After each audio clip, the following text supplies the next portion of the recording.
Hi friends, welcome to my channel. First time ஃப்ளைட்டில் போக போகிறோம். டாக்ஸி புக் பண்ணி ஏர்போர்ட் ரீச் ஆகிட்டோம். நான், அம்மா, அப்பா நாங்கள் 3 பேர் தான் போனோம். டிக்கெட் ரெசிப்டை காமிச்சு உள்ளே போய் பார்த்தா திருச்சி மலைக்கோட்டை, ஸ்ரீரங்கம் எல்லாம் அழகாக பெயிண்டிங் பண்ணி வச்சுருந்தாங்க. சூப்பராக இருந்துச்சு. தேர்லாம் அவ்வளோ அழகாக இருந்துச்சு. நல்லா வேடிக்கை பார்த்துட்டு போர்டிங் பாஸ் வாங்கிட்டு செக்கிங்லாம் முடிச்சுட்டு உள்ளே போனால் நம்ம நிஷாக்கா பார்த்து நல்லா ஃபோட்டோஸ்லாம் எடுத்துட்டு அப்புறம் திருப்பி அவங்க தான் கைட் பண்ணாங்க. இங்கே போங்க அங்கே போங்கன்னு சொன்னாங்க. அப்படியே பஸ்ஸில் ஏறிட்டோம். விண்டோ வழியாக பார்த்தா ஃப்ளைட்டு நிற்கிது. கிட்டக்க தான் நிற்கிது.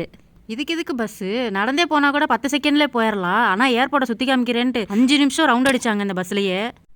ஒரு வழியாக ஃப்ளைட்டில் ஏறி உக்காந்தாச்சு. ஃப்ளைட் கொஞ்சம் கொஞ்சமாக அப்படியே டேக் ஆஃப் ஆச்சு. செம்ம எக்ஸ்பீரியன்ஸ், சூப்பராக இருந்துச்சு. கொஞ்சம் மேலே போக போக போக நம்ம ராட்டினத்தில் போகிற மாதிரியே ஒரு ஃபீலாக இருந்துச்சு. அப்புறம் ஒரு குறிப்பிட்ட தூரம் மேலே போனதும் காதெல்லாம் அடைக்க ஆரம்பிச்சிருச்சு. நல்ல வேளை காட்டன் எடுத்துகிட்டு போயிருந்தோம்.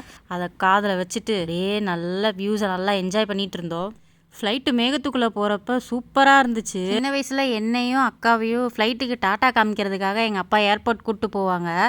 அப்போ சும்மா வெளியில் நின்று பார்த்துட்டு இருப்போம். இப்போ அதே ஃப்ளைட்டுக்குள்ளே நம்ம போகிறோம், வானத்தில் அப்படியே மிதக்குறோன்றப்போ அது வேறு மாதிரி ஃபீலிங்கு. ரொம்ப சந்தோஷமாக இருந்துச்சு. அப்புறம் ஃப்ளைட்டில் தண்ணி தான் கொடுத்தாங்க. நானும் ஜூஸு அது இதுன்னு ஏதாவது ஸ்நாக்ஸ் அந்த மாதிரி தருவாங்கன்னு பார்த்தா வெறும் தண்ணியை கொடுத்து ஏமாற்றி விட்டாங்க. அப்புறம் இந்த வியூ பாருங்கள், செம்மையாக இருந்துச்சு.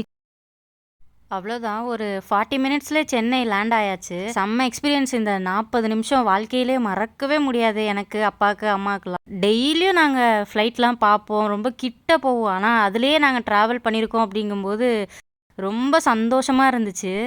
அவ்வளோதான், லக்கேஜ்லாம் எடுத்துகிட்டு அக்கா வீட்டுக்கு கிளம்பிட்டோம்.